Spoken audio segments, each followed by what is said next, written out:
we interrupt our program to bring you this important message.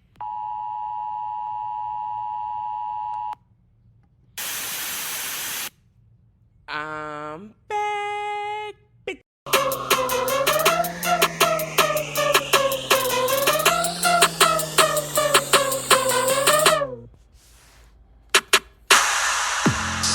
That still has a nice beat to it.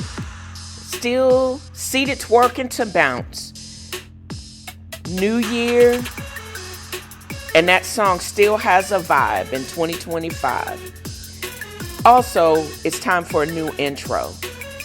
I am in with a podcast change. I added the F.A.A.F.O to it, but I'm back with the same song formula that has allowed me to be successful in the past.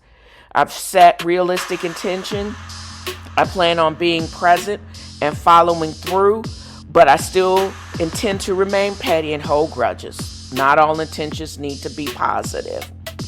Also, I will be unengaged and unbothered by people and things in my life that do not serve me. That means parasitic people, unsolicited judgments, biased newspapers, and mainstream banks. I will not apologize for maintaining my mental peace. Happy and unbothered and at peace because I'm at unbothered. All day, every day, being unbothered is my way. Join me. President Barack Obama attended Harvard Law, led the Harvard Law Review. 2017, Malia Obama, the eldest child of President Obama, also gets accepted into Harvard, graduates with a bachelor's of art degree in 2021. Congratulations, Malia. Then there is Marge Simpson looking, slow looking, Chump's youngest child. My son did not even apply to Harvard. Yeah, he did, girl. And you're a bad liar. You really think we don't have the receipts that your slow child actually applied and was rejected from the same school that your husband is railing against? He basically cheated his way through University of Pennsylvania or wherever he went. His niece actually got the receipts on that. And you don't think y'all are basically coming up against 53 billion large Harvard because they wouldn't let your stupid son into the school? Why would they? They don't have to accept everybody. They got reasons to be picky. Sorry. And they're not going to capitulate to a draft dodging cheater. Who cares? Why don't you just stand in your truth and stop lying, girl? Really? Your husband realized that he is going up against Harvard and they want all the smoke. And you gonna try and you just gonna out and out lie like we don't know that he got rejected? Girl, bye. Stop it. Just stop playing in our face. We tired of you. We tired of your family. Have a seat. Go back overseas and just shop till you drop. Okay, girl? Melania, you be lying. We know you lying, so stop it.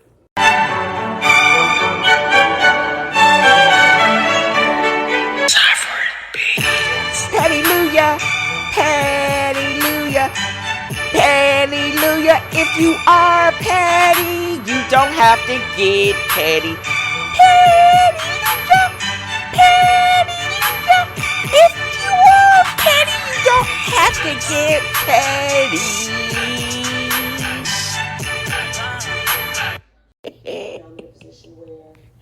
Woo. Sometimes when I write the headlines for these segments, I crack my own self up.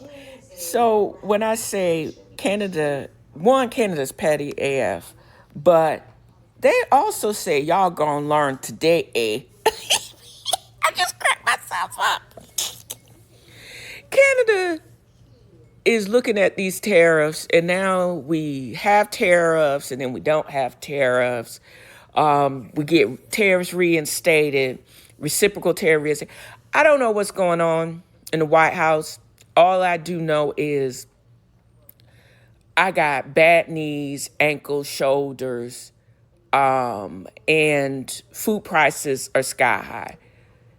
Eggs, even if they're blue, should not be $11 a dozen. But this is what I get for heritage, wanting to eat heritage free range eggs. And I'm good. It's also good that you don't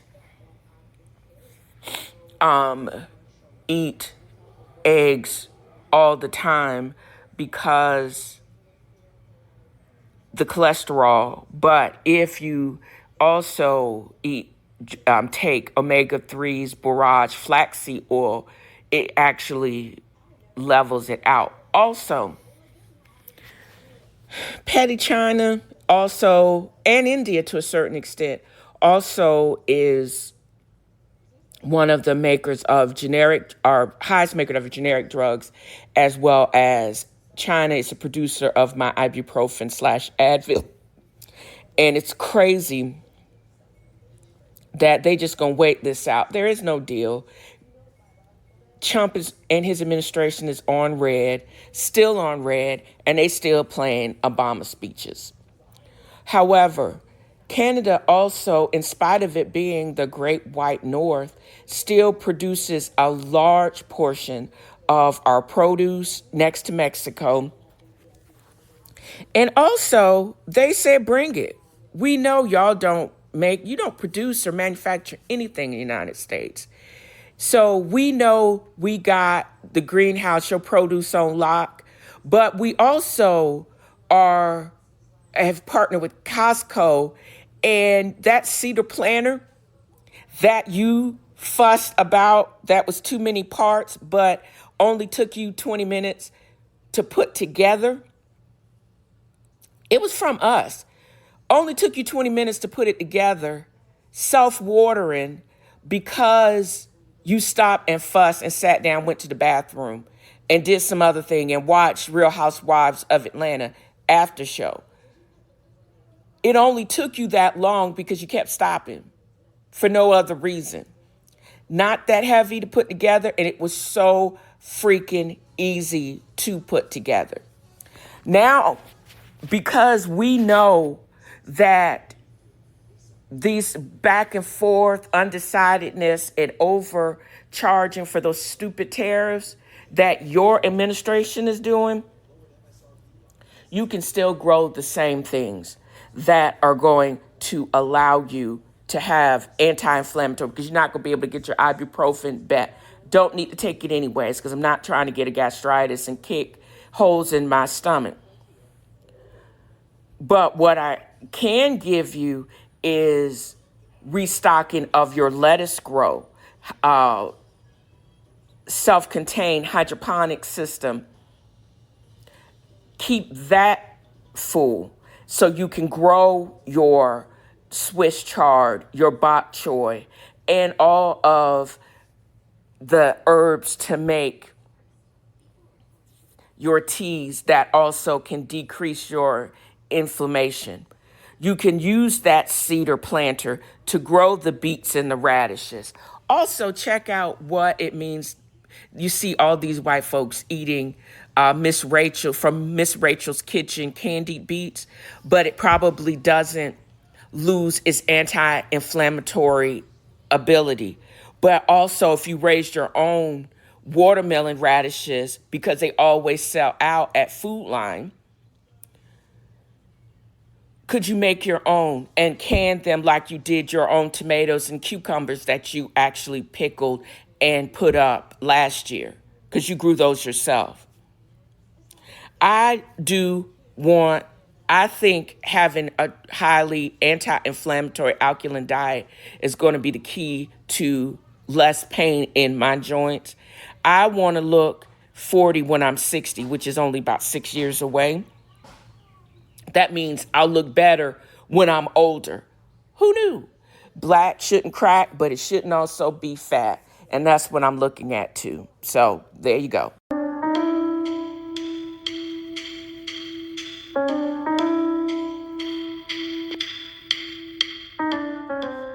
My apologies to Henry Mancini, but a riff on the Pink Panther theme is in alignment with a podcast segment dedicated to a fictional PI and all about true crime, or fictional crime in this case. Don't you think?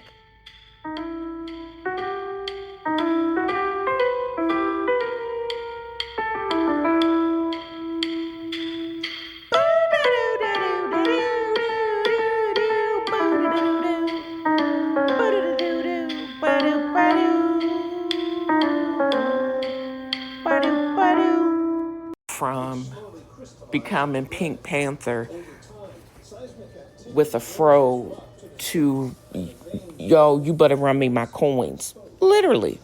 Either cryptocurrency or actual coins, which I just realized I have to call NGC tomorrow and to see where actually my last bit of coins are. So, with that said, I talked about this before, but back in 2024, I became a private investigator for the state of Tennessee. And then I decided to enroll in online courses to become an actual certified fraud investigator. My intent was to suss out the fraud that I knew was going on, and even on a larger scale than what Bernie Madoff could have ever imagined. What I think is going on now. But then several things happened. Number one, after I enrolled in online courses, I realized that that is itself is a scam. The reason why I have gotten previous degrees and wanted to get another degree is because I don't know this information. I didn't understand why there wasn't any lectures. It wasn't even hybrid.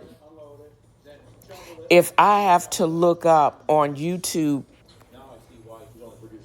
the previous courses from previous years, why am I paying y'all almost a G per class for this information?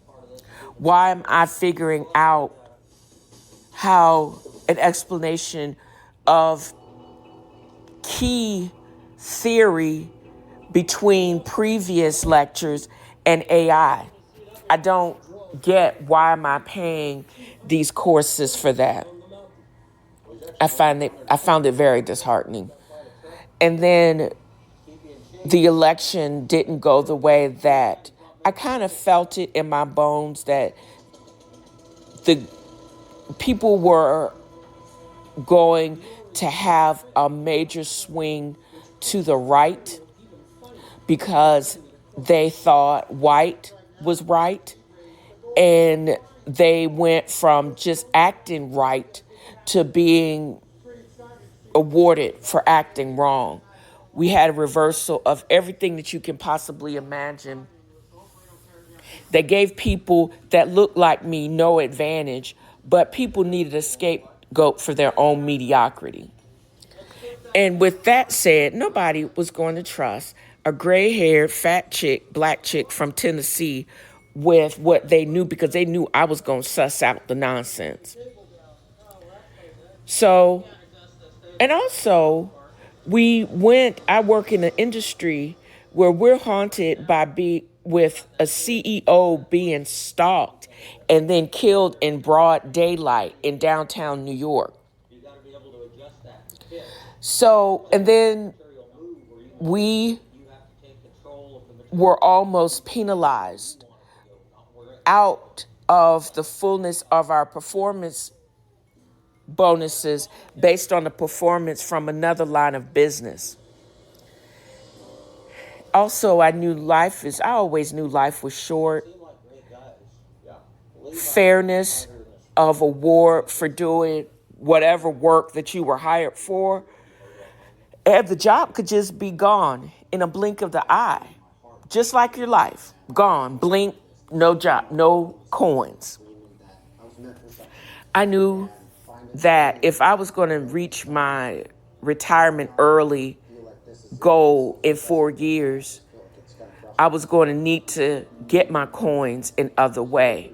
How could I basically save money and use that money to make the extra bit of money to save and not to become truly Warren Buffett with his $236 billion kitty? But what could I do to basically increase and at least outperform the S&P? I'm not saying, and I'm not going to tell you to sign up for Investor Club on CNBC, but I'm going to tell you to watch closely what they're talking about. Being lucky to know if they're priced appropriately, which IPO to be able to participate in. Keep an eye on how much the gains are. Always take your profit and invest it appropriately because of capital gains. Knowing through pay services like Venmo, and there may be other pay services, but you may be able, as part of your Venmo account, also purchase crypto. Because the returns on it, even though you only can buy a percentage of a coin, whether it be Ethereum or Bitcoin, it still is performing better than the dollar that they're trying to tank. Instead of buying Gucci purses, why don't you buy non-Trump silver coin and bullion? Also, or gold coin when you can afford to pay the $3,000 for an ounce. These are the things. And also working as hard as you can to decrease your credit because interest rates are crazy and you really realize what you don't need. If your focus is paying down credit cards, paying off closing accounts, you do not need maxed out credit card in the economic times that we actually have before us. What you do need is one card, maybe two, that may have a high credit limit, but the balance is negligible. That is what your goal should be. Learn how to utilize the equity on your home, not to also do home improvements that increase the value of it, but also invest the difference for more, and so you could be rent flush, so you can actually be more liquid, just in case something break down or you have to light up out of here because it gets too hot. These are the things that you have to think of in the coming economic times. I joke about all the time about Canada being real petty and they're really for that smoke. We get it. But you also have to look at their survival and their ability to not only supply you with what you actually need to continue to grow the vegetables that are not only low or high in anti-inflammatory in a natural way, but also are not calorically dense. So you'll start to lose weight. Your skin will look better. Your hair will be thicker. We're coming with, they always talk about uncertainty, but one thing is for certain. We all can survive We all can make our financial goals, and you don't have to cheat anybody. You don't have to scam anybody. You can utilize the same tools that the top 2% utilize. You may not make as much money as Buffett because, dude worked for almost 60 years to get where he is. But you can use some of his goals and save and really create your own wealth for your generation and move, and you can do it well, and you do not have to scam anybody. There is an out-and-out attack on whatever little coins that you actually have, and as well as attack on the middle class because of the greed at the top. But I'm here to tell you, there's something else. There is enough wealth and ability to gain without having to stamp on somebody and obliterate a whole class of people. The secrets are out there. You could do it bit by bit, little by little. One of those things is truly getting control of your debt, realizing what you really do and really don't need, how much money you actually have to pay, the necessary bills, and everything else. You got to start cutting into your debt, but still save a small percentage, put it away in some type of saving tool. And then as you decrease your debt, you then can increase your savings. Hopefully, I'll be able to add more to this idea of everybody being on fire for the next 4 years, and how you too can save a grip and not be beholden to the creditors and have some fun doing it. This is what true investigation's for. What are some tools out there that can not only decrease your debt, but increase your savings so you really can be free? And that's the T from a financial standpoint. A messy bunch, the shady bunch, the shady bunch. I hope for checks is worth being part of the shady bunch. So we're now into week 3 of the trial. They're calling trial of the century. Sean Combs. We now heard this week of testimony from another one of his personal assistants that was also a rape victim. And the one thing I'll always comment on is I like how ABC News Live at 5:30 every day, they give a summary of the trial. The rules of this particular federal trial is there are no cameras in the courtroom. Certain individuals, like this anonymous witness, they can't even show full pictures of. We know that Sean Combs looked like a broke down Bill Cosby these days. It's just more testimony to brutality, sexual manipulation, and assault, and just it's like you're online, you're being hazed just to have a job. This former personal assistant talked about this was her dream job, but the first 22 hours she worked straight, and to prove your ability to survive that, it was like the first instance of Survivor before Survivor, in all actuality. How she witnessed other criminal acts against other individuals, and the same brutality was meted upon her.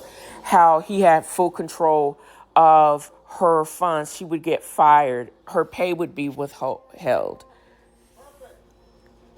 She was in on them going and rolling up on Kid Cudi.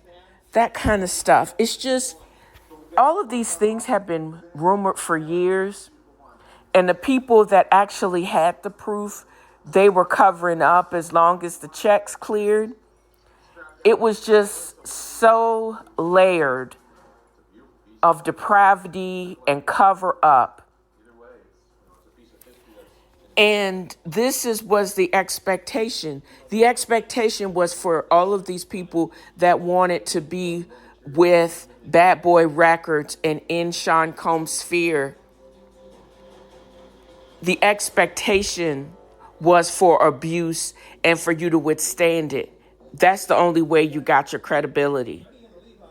But it would just lead to a lifetime of trauma response and therapy and inability to hold jobs because of PTSD unresolved. Again, everybody inside and outside of the industry had heard of this nonsense. And for those that witnessed it and said nothing, this is the reckoning we're at now. We're coming up on this multi-week trial that's triggering in itself. And all of everybody that witnessed this nonsense. Now you're having to come to grips with it. You attended the white parties and the after parties, and you witnessed what was going on. Yeah, you in on it too. What is his name? The really out there Orlando, the former child actor that just basically has lost it. Something has really gone wrong with him over the level of his drug abuse.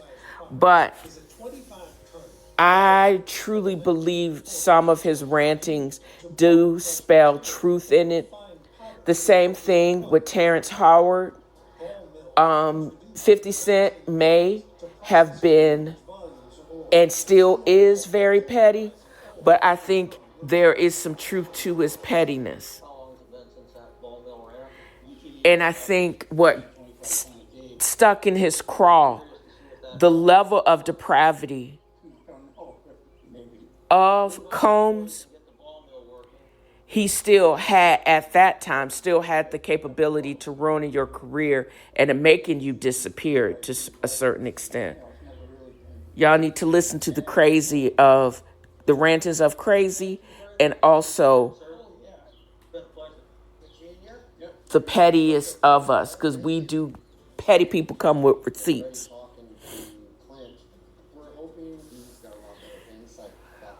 Also, if you look, I hope you don't look at this podcast to do a recap line by line. I believe that Carlos King with Ebony K. Williams, former prosecutor, they do a good job of breaking it down in a lot of the legalese. Also, as I've said before, even though I think she needs to relax with her cancer, The Sky is Falling, Demetria L. Lucas. But if you want that line by line, blow by blow play, this is not the podcast for that, because I don't have the strength to go through that. And it's very triggering, and it's a lot. Also, getting more into pop culture, because the trial, unfortunately for us, is the pinnacle of pop culture at this time. But there are other things that I think I need to do a better job of listening to, and also watching also on YouTube some of my more popular podcasts. Binge-worthy, Richie Sky, also Carlos King Monday Night Lives, for the breakdown on some of these things. And then I just have to look stuff up. I did not know. And this is because, and the reason why I mention this is because I'm a year behind Dreah Kelly, R. Kelly's ex-wife. Her book dropped back in December, Under the Red Carpet, how she was his second victim, because I firmly believe Aaliyah was his first victim, and that illegal underage marriage with him. I firmly believe that I didn't know that she left him back in 2009. So in the subsequent decade before his trial and conviction, again, because I think he urinated on that girl sometime in there too and got away with it. Another worst kept secret in R&B. She actually was interviewed by Carlos King in the run-up at the publication of her book. And I find her story compelling and everything that she had gone through. And also the dance craze. She was talking about Beyonce doing her choreography to her song, and she does not usually dance to her song. I'm going to have to rewatch that because I don't think she was alluding to Beyonce being a victim of domestic abuse, because from what she said, that Jay-Z and like a lot of people actually did a collab with R. Kelly. But she was like basically saying, I see you dancing to my music and I see you. She's not getting on the drag Dreah Kelly, keeping her name Kelly, because she knew she worked for that name just like Tina Turner did. She suffered horrific abuse, mentally and physically. And I believe she said he was into strangulation too. How she knew probably the day that her daughter, his child, was actually attacked by her father. And there was nothing that she could do about it because the police were not helpful at that time. Now she works for women of victims of domestic abuse. And with her story and her craft, she's basically freeing women. Or they're learning how to free themselves, which I think is dope. That's just going to be another book that I'm going to be putting on the 10th Row is Reading list that I'm going to have to check out. Also, didn't know because it flipped over into Binge-worthy, I believe, or was it Richie Sky?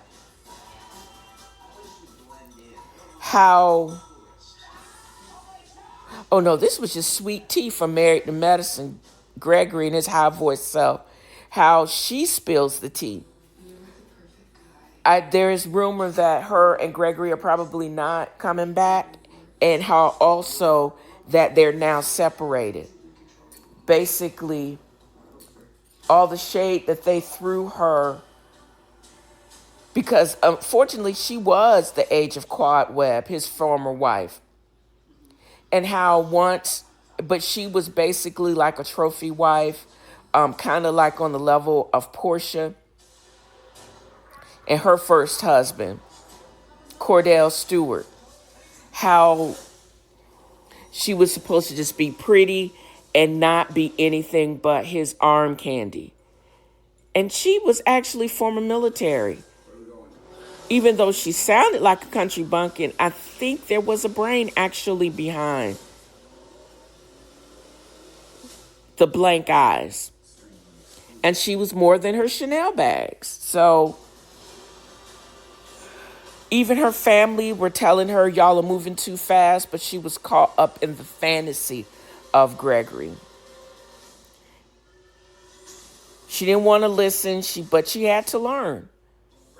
She basically should have studied what we did know and learned from previous season when Quad was married to him, because some of the same things, it sounds like, that Sweet Tea admitted to almost truly mirrored the same thing that Quad Webb let us in on, that the debacle that was their union. Speaking of Quad Webb, her boyfriend King, Marquis Deshaun Brooks is his government name. Girl, he got busted about a month ago, leading to some big time high-end auto ring. I thought like everybody else, what they put out there is he actually ran some exotic car ring or exotic car, high-end exotic cars in Atlanta. At the top of the season, she was gifted a Rolls Royce that now may have been actually stolen.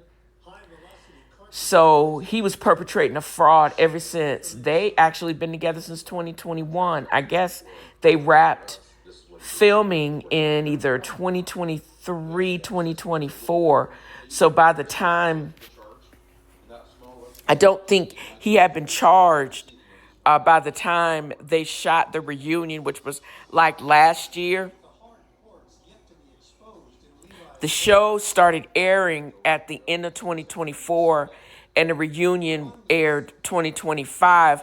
Not too long after the airing of the reunion, we knew about the beef between him and Gregory on their trip down to wherever in the Caribbean.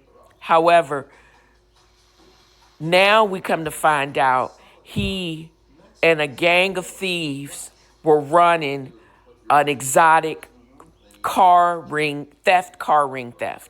So King, although he was a king, he had swagger, nice deep voice, but he was also a car thief. And and now she's having to live that out, just like her messy marriage to Gregory, the basically being shaded by her castmates and clawing herself back up out of that. And now the mess that is the arrest of her boyfriend that she basically kept hidden for a minute. But oh well. And actually, they basically just, Bravo confirmed, Married to Medicine, beginning of May, actually. I didn't even know this. May 7th, Bravo confirmed that Married to Medicine has been renewed for a season 7. I'm wondering what they're going to do with Sweet Tea now that they're separated, and how Quad Webb is going to address the debacle with Mr. King and his arrest and imprisonment. Lots of charges, all felonies. He going to jail. Frack is whack and back, and they still whack. We see an evolution of foolishness. You know, the reality of reality TV is the actual lives of these reality stars is actually messy. That's the team. We only get snippets. They film nonstop, 16, 17 hours at a clip, and we only get a curated, just like social media, we only get a curated version of their reality. They shade each other, and most people would not survive these connections if this is how their reality was. These people are work colleagues, are castmates. They're not friends. And real friendships usually don't survive. They have to evolve. And the only people that really make it, navigate it, they have to do a lot of shifting and ignoring and hiding. We tune in for the mess because the mess tapes better. If you always have something going on, that's how you get casted, for better or for worse. That's the tea also. I think what is tripping me out so much about Real Housewives of Atlanta coming back as Sweet 16 is usually the quinceanera 15 or your Sweet 16 is a part transition to adulthood. Some people that got money, they get their kids a car, or you have to wait until you're 21 and buy your own before you completely jack up your credit. That's my reality. And I find that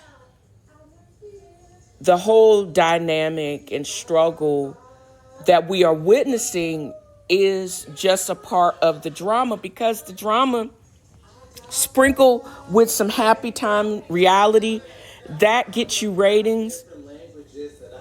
But unfortunately, sometimes controlled toxicity also gets you ratings. And that's the reality of this trope. I never want anybody to think that I want these people's lives. Very different. I'm not going to Atlanta to stalk these mugs. I only found out Real Housewives of Atlanta was in Nashville, which is still 2.5 hours from my house, is because they actually filmed, I believe they filmed, this was Portia's birthday celebration last year. And I only found out that they were even here this year is because I watched the show. And I was like, oh, that's a nice house. And I would probably look up on Google Earth where that Airbnb was, that house that they rented. But I'm glad I wasn't there. I wouldn't want a good time and the expense that house looked like it was to be marred by the mess that it was with their presence there. I mean, that's just reality. But before I get into all of that, actually, I'm going to do that, and I'm going to probably just tape or record the other part of this later, because I got several thoughts on the other reality TV stars. I'm really using Real Housewives of Atlanta and my perspective for this particular segment, and I don't want it. But the other shows do have something on how I actually view Real Housewives of Atlanta, because Real Housewives of Atlanta, no shade between that and Love and Hip Hop Atlanta. This is the platform or the format in which we watch the other shows. And that's the truth of that. But look, I spent this past weekend rewatching the previous episodes of Real Housewives of Atlanta, as well as the after show, which I didn't know actually existed. And the reason why I did that is because now I'm rewatching Reality with the King, Carlos King, because I always found it weird. He talks more about Real Housewife because that's where he started, and he has his own shows, and now he has a really popular YouTube channel where he actually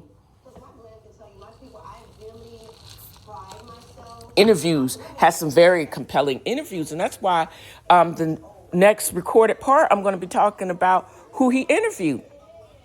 And in this one, I had to rewatch Reality with the King, his interview with Drew Sidora, because her and Portia have been beefing all of the past several upteenth episodes.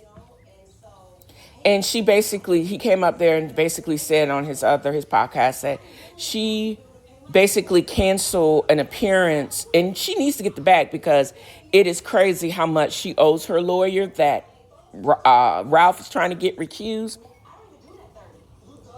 She basically stayed to get this interview because she said she's not talking about this stuff anymore.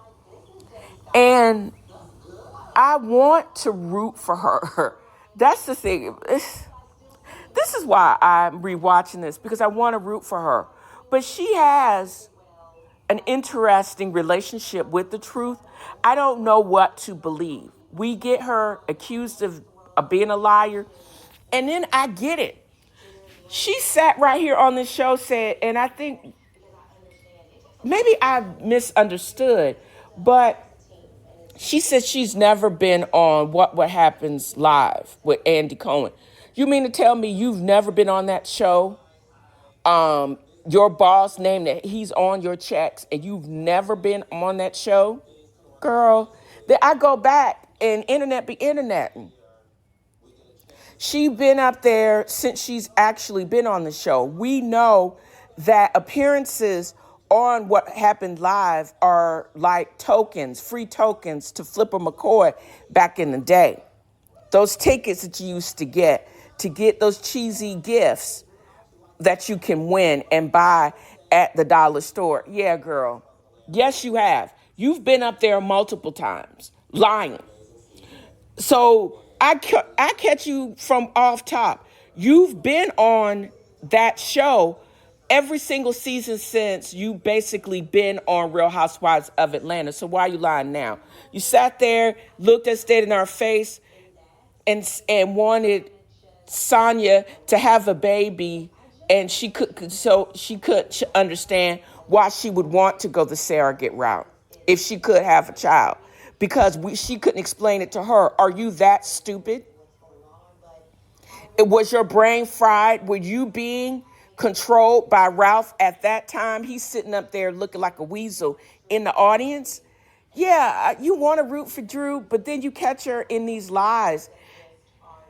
And it makes it hard for you to believe anything that she says. She sat and she answered some of the questions, but did she answer in the questions in its totality and truthfully? Completely truth. There's the truth and then there's Drew's version. And I don't know what she says is between that. So, and why is Portia still beefing with her? Number one, I think they may have pinky swear that Portia came back on the show predicated to the fact that she was supposed to only show her really glamorous life and her glow up as being Miss Gabadia. But everybody else that she was friends with she's used to being the star and they're used to being supporting cast. They continue to glow up and they could not pinky swear and not make her look less than, because that's what she's being paid for, the glamorous life. She couldn't, and she wasn't being paid for the reality and the tragic nature of the relationship that was all smoke and mirrors. Even to the point where she's saying that what Shamia's mom did was just so egregious. Did she? Or, because the internet be still interneting. What did Shamia's mom do so badly to Portia's mom that was that egregious? Was it two business women in the same business, daycares? One got herself into some mess and allowed her the place of business she actually owned go into foreclosure. Who would pinky swear to a business opportunity and not starting the same business that you're in?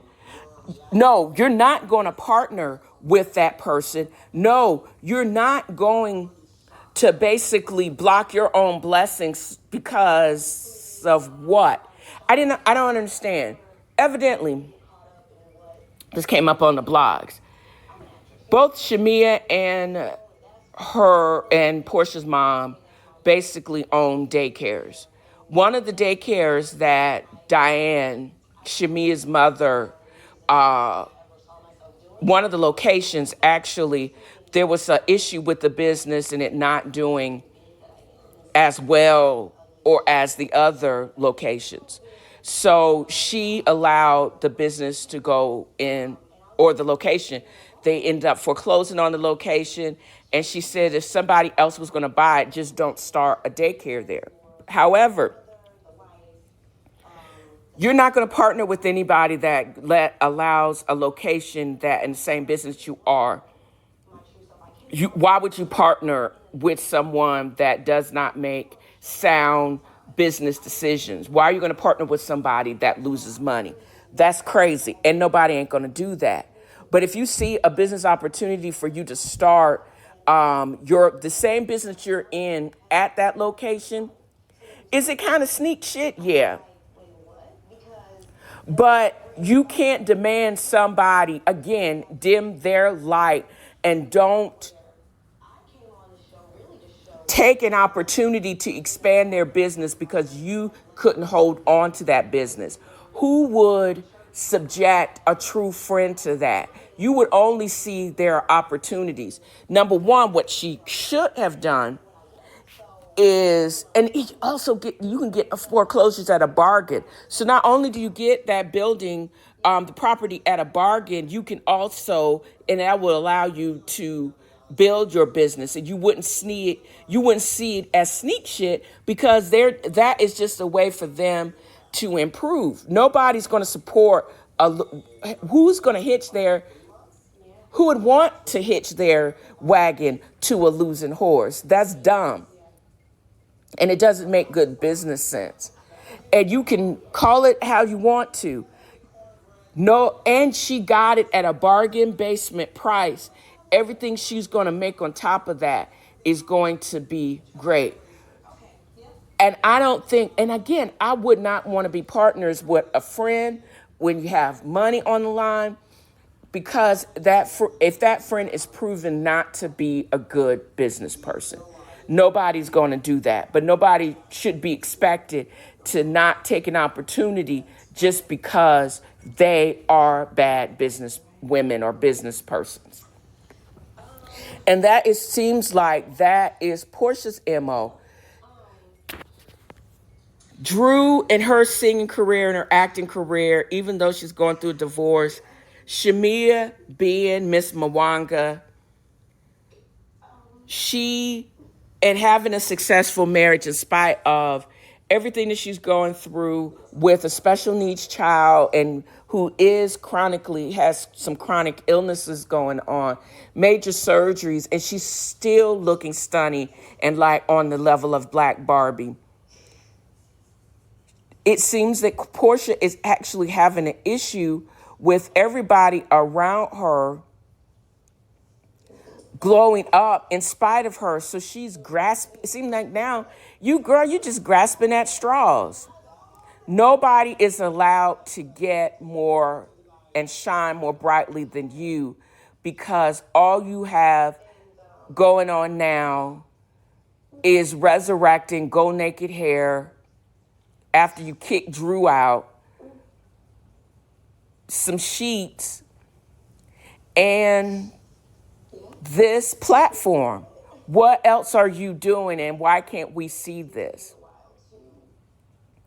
And why can't we also see how you are processing the turmoil that's in your regular life? Because then we would see somebody that is unhinged and does not have the emotional IQ or maturity to be able to process it. We expected young bucktooth Portia from season 5 to give us vapidness, but 40-year-old Portia, we would have expected her to grow. And what I'm thinking she's ashamed of, has she really had that growth? Probably not. The only thing that she got this time that she did right was an ironclad prenup. But she also has probably someone that is pettier than her first husband. So maybe now the tides have turned, and now she has the means that Cordell had back in the day.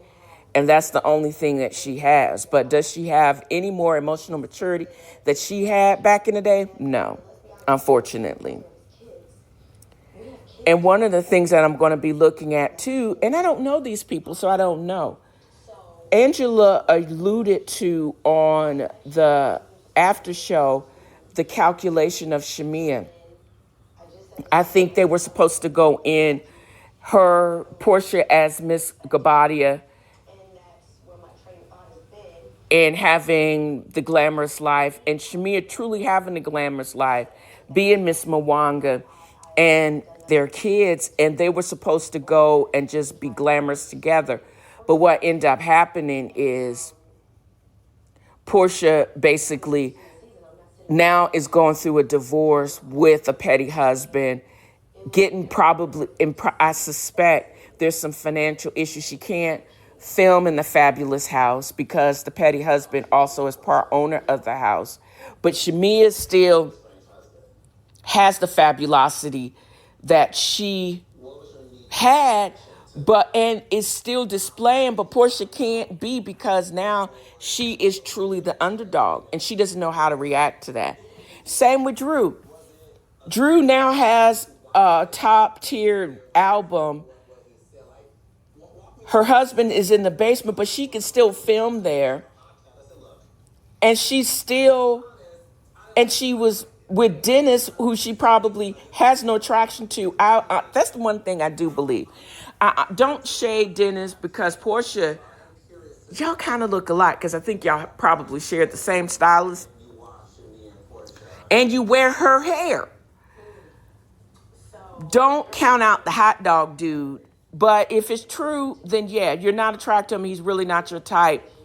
But y'all were supposed to go down in as the dynamic trio. And even in spite of you going through divorce with somebody that lame, you still are glowing up and your album is doing well. You're getting your coins together. You're getting unshook from this person at a high cost. Your kids are bad, and I think they were always bad, just saying. But the only thing that has changed is Portia's circumstance. And she can't be the top dog in her mind anymore. So she's again grasping at straws. The arguments between Portia, Shamia, and Drew and this lapdog mess is so dumb. They both all are going to need to move on and figure out a way to coexist without the stupidity. It's not even toxic. It's just dumb at this point. And I only think Phaedra coming back is going to add to the mean girl mentality, the same thing that she accused the married to medicine women of being toxic and mean girls. She's basically coming back into that same dynamic. So again, y'all need another. What is the new storyline? Are we going to see some resolve? And speaking of resolve, no, Portia's never been a girl's girl. We've seen that time and time again. Why did her and Shamia fall out? And she didn't even know they were beefing.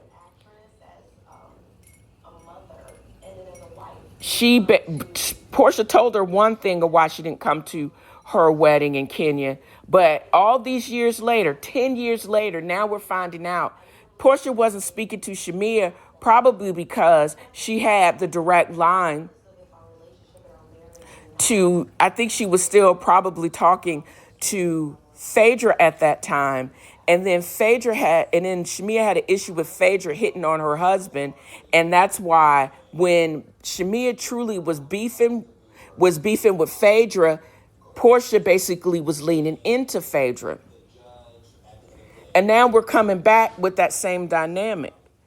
Now she got somebody whispering in her ear and pumping up her ego when she is dead ass wrong and being used in that way. She's coming back to the show. So I don't know how else these women, y'all just making up anything. And then even in the after show, who are they interviewing together? It's Shamia and Kelly.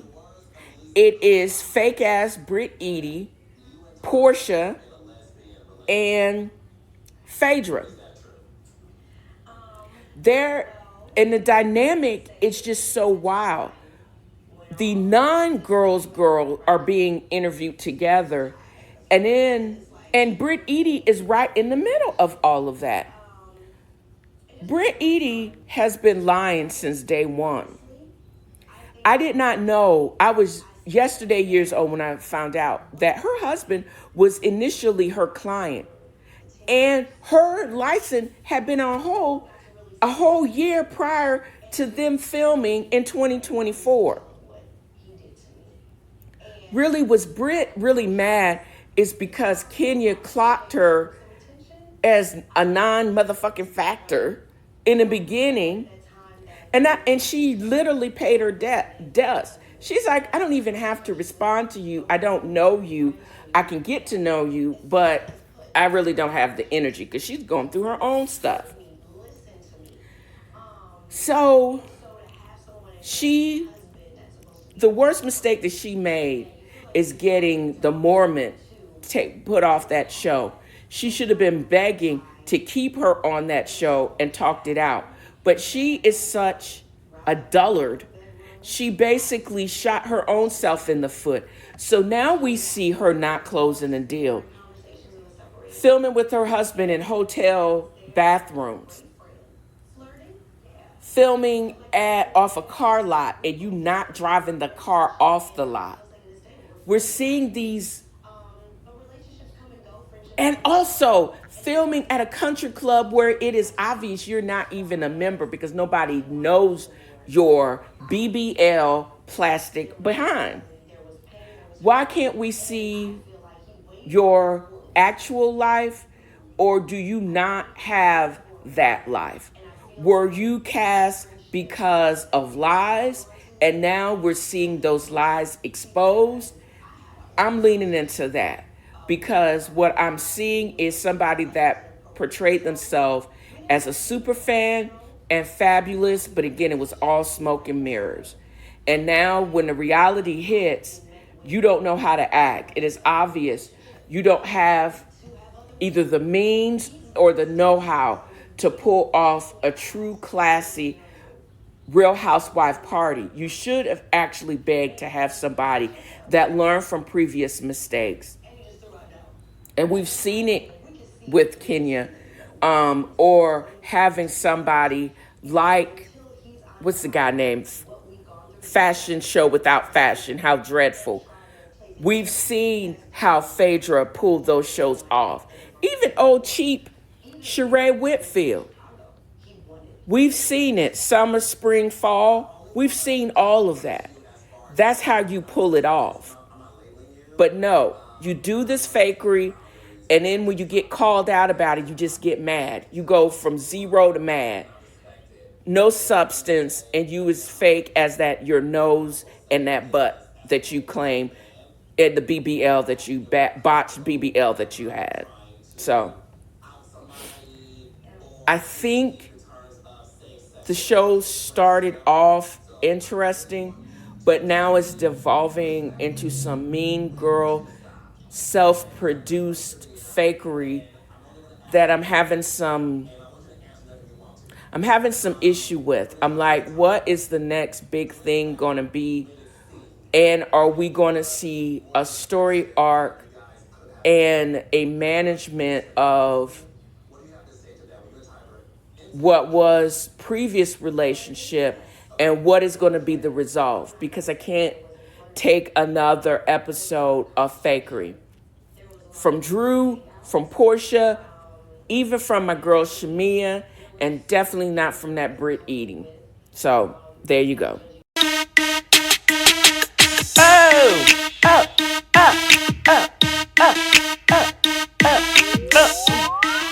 You can take the girl out of the hood, but you can't take hood music out the girl.